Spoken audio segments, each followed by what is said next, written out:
Olá, sejam bem-vindos à aula 8 de matemática. Aqui é a professora Bárbara. Hoje nós vamos ver grandezas proporcionais, que também é um assunto, como eu falei na última aula, que tem alguns assuntos que a gente vê mais diretamente na prova. Tipo assim, chegou e é uma questão disso. Nós temos isso com grandezas proporcionais. A gente chega, olha para a questão e fala, olha, essa questão é especificamente de grandezas proporcionais. Então, vamos lá. Não se esqueçam de se inscrever no canal, curtir o vídeo, compartilhar o vídeo com outras pessoas, seguir a gente no Instagram, etc, etc. E de mandar um e-mail, nesse e-mail, caso vocês tenham alguma dúvida, sugestão, crítica, etc, etc. Então, vamos lá para as grandezas proporcionais. Primeiro, antes da gente começar as grandezas proporcionais em si, vamos começar aqui o conceito de razão, que a gente vai precisar usar. A razão, ela é o quociente entre dois números. Assim, simples e direto. Então, se eu quero a razão entre A e B, vai ser A dividido por B. Se eu quero a razão entre B e A, vai ser B dividido por A. Ok? Simples assim. Por exemplo, aí olha só. Primeiro a gente tem aqui, se eu tenho aqui uma igualdade, né, entre duas razões, eu posso manipular, né, do jeito que eu falo para a equação aqui. Esse D está dividindo, passo para cá multiplicando. Se esse B está dividindo, passo para cá multiplicando. E fico que AD é igual a B vezes C. Não precisa, isso não é uma coisa que precisa anotar, que precisa, tipo assim, isso é uma fórmula. Não, não é. É só uma coisa que a gente usa muito quando a gente usa a razão, né, de brincar, assim, entre aspas, com a divisão. Brincar com divisão, né? Porque divisão é um negócio muito divertido. Mas mexer, assim, com a divisão para poder transformar isso ali em outras coisas. Então, é só um lembrete. Então, falando de um exemplo de razão, se eu falo o seguinte, se uma caixa ela tem 12 bolas azuis e 30 bolas vermelhas, a razão entre azuis e vermelhas é... Nossa, fora de ordem. A razão vai ser as bolas azuis sobre as bolas vermelhas, né? A quantidade de bolas azuis sobre a quantidade de bolas vermelhas. Então, vai ser 12 sobre 30. Só que 12 sobre 30 não é um número que ajuda muito a gente. Não sei se vocês concordam. Tipo assim, eu sei que eu tenho 12 bolas de um, eu sei que tem 30 bolas de outro, então deixar 12 sobre 30 não é uma coisa que vai ajudar muito a gente. É por isso que a gente simplifica. É sempre quando a gente arruma, sabe, uma razão, né, consegue uma razão e tudo mais, a gente simplifica ela, deixa tipo, ela mais simples possível. Então aqui eu dividi as duas partes por 6 e ficou 2 sobre 5. Se isso fosse uma pergunta no Enem, quem dera as perguntas do Enem fossem tão simples, mas se isso fosse uma pergunta, eu posso garantir que a resposta ia aparecer como 2 sobre 5, não ia aparecer como 12 sobre 30, ok? E agora vamos para a proporcionalidade. A definição de proporcionalidade é que é o seguinte, duas grandezas, elas são ditas proporcionais se a razão entre elas é constante, equivalente. Podemos usar vários adjetivos em momentos distintos.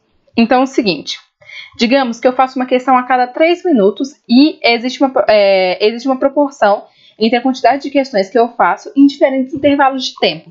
Isso, é claro, quando a gente considera as coisas assim na matemática, a gente considera que tipo, você sempre vai levar 3 minutos, você não vai levar mais de 3 minutos em nenhuma, menos de 3 minutos em nenhuma, você não vai fazer pausa para ir no banheiro, você não vai olhar o WhatsApp, você não vai nada. Você não vai dar um espirro, você vai fazer as questões nos 3 minutos. Que são coisas que não acontecem muito na vida real, mas que a gente pode muito bem colocar isso num problema. Então, não precisa ficar preocupada, mas tipo assim, e se acontecer alguma coisa? Não vai acontecer. Na matemática, nada acontece. É sempre do jeito que está ali escrito. Ok? Então, se eu faço uma questão em 3 minutos, eu faço 2 questões em 6 minutos e eu faço 6 questões em 18 minutos. Certo? Matematicamente, certo. Então, é o seguinte, a proporção que tem é isso aí. Vai ser 1 sobre 3, 2, que é a mesma coisa que 2 sobre 6, que é a mesma coisa que 6 sobre 18. É tudo igual por quê? Porque se eu simplificar essas equações, 2 sobre 6 divide por 2 as duas partes, fica 1 sobre 3. 6 sobre 18 divide as duas partes por 6, fica 1 sobre 3 do mesmo jeito. Existe a proporcionalidade, que é esse número decimal aí, 0,3333. Não precisa muito se preocupar com o número decimal. Geralmente a gente deixa as coisas na fração. Mas nesse caso a divisão não era difícil, então tudo bem. Ok? Isso aí é como é que a gente introduz o conceito de proporcionalidade. Por exemplo, coisas que a gente pode falar que são proporcionais. De novo, vendo em casos que, tipo assim, não acontece nada, sabe? Então, tipo assim, a velocidade e a distância percorrida em um mesmo intervalo de tempo são grandezas proporcionais. Considerando que você vai estar sempre exatamente na mesma velocidade, você vai começar naquela velocidade, terminar naquela velocidade, não vai variar de velocidade. Também, ó, a velocidade e o tempo levado para percorrer uma distância, a mesma distância, também tem uma proporcionalidade entre isso. A distância percorrida e o tempo levado para percorrer em uma mesma velocidade também tem uma proporcionalidade entre isso. Nessa parte da matemática, a gente começa a usar muitos conceitos da física.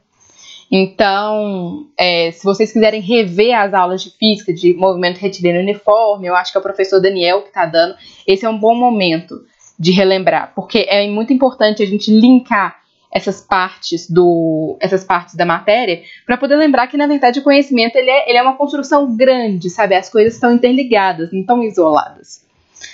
Ok? É bom para poder fazer mais sentido também. Tá, agora as grandezas diretamente proporcionais. Elas são diretamente proporcionais quando o aumento da primeira grandeza gera um aumento da segunda e a diminuição da primeira gera a diminuição da segunda. Elas vão andando ali mais ou menos juntas. Uma aumenta, a outra aumenta. Uma diminui, a outra diminui. Que é o caso, por exemplo, da velocidade e da distância percorrida.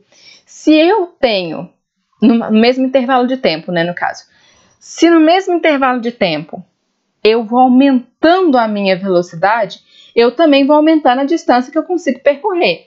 Então, por exemplo, mantendo aqui a proporção, digamos que se a 40 km eu ando 20 km, a 40 km por hora, né? Eu ando 20 km, a 120, que é 3 vezes mais que 40, eu também ando 3 vezes mais quilômetros, né? Que são 60. E aqui, se eu ando 140, aqui eu ando 70. É tudo seguindo a mesma proporção, né? Então, o que acontece? Geralmente, a gente desenha setinhas para poder saber se são inversamente ou diretamente proporcionais. Nossa, eu acho que, para mim, esse é o melhor método, sinceramente.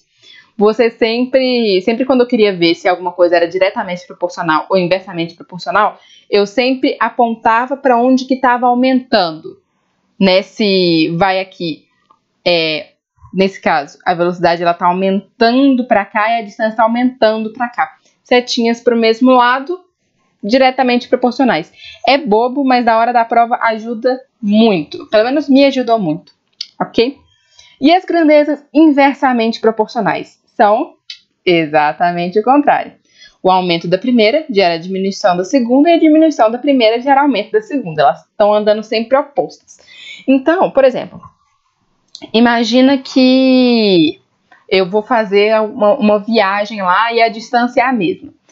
Quanto mais eu aumentar a minha velocidade, menos tempo eu vou levar para poder percorrer esse caminho. Mas esse tempo, ele também é proporcional à minha velocidade. Então, por exemplo, se a 30 km por hora eu levo 8 horas, se eu andar 60 km por hora, que é o dobro, nesse caso desse exemplo, aqui vai ser a metade também, que são 4 horas, o dobro, metade, né? Vezes 2 dividido por 2. Dobrei aqui de novo, dividi aqui por 2 de novo. A 120 km por hora eu levo 2 horas para poder fazer esse trajeto, ok? Nesse caso, vocês podem ver que o trajeto seria de 240 km. 30 vezes 8, 240. 60 vezes 4, 240. 120 vezes 2, 240. Então, se a gente fizer aquele método para poder desenhar setinhas, a velocidade está crescendo para baixo, o tempo está crescendo para cima, as setas são opostas, então são inversamente proporcionais. Ok, simples assim. Só que, geralmente, o Enem não vai deixar uma tabelinha assim e perguntar se é diretamente ou inversamente proporcional. Quem dera, né? Ele vai colocar alguma coisa aqui como uma incógnita. Então, tipo assim, você não vai saber, por exemplo, esse tempo e aí você vai querer saber ele, ou você não vai saber essa velocidade e você vai querer saber com base nas outras informações. Então, temos a seguinte pergunta. E se um dos valores dessas grandezas proporcionais for uma incógnita, como que a gente faz? A gente aplica regra de 3, que é, coincidentemente, o tema do próximo vídeo que eu vou dar.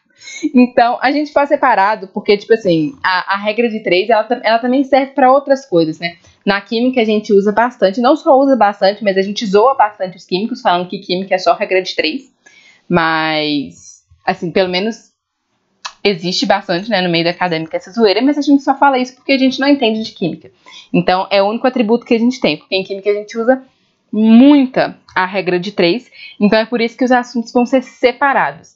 Então, mantenham esse conceito, tenham esse conceito bem consolidado, façam as anotações de vocês, e na próxima aula nós vamos aprender qual que é a ferramenta para pegar e resolver o trem de uma vez por todas, ok? Então, essa foi a aula de grandezas proporcionais. Espero que vocês tenham gostado, mesmo tendo, sei lá, cortado um pouco essa parte de não saber, de não resolver, né? Porque cortou a aula do clímax, mas tudo bem, na próxima aula vocês vão descobrir, tenho certeza, vocês vão ficar ansiosíssimos, aguardando, passando mal de ansiedade para poder saber, meu Deus, como que eu vou resolver aquilo que a professora de matemática passou. Com certeza, nossa, a semana de vocês vai ser terrível. Mas era isso, gente. Então, até a próxima aula e estudem, bons estudos.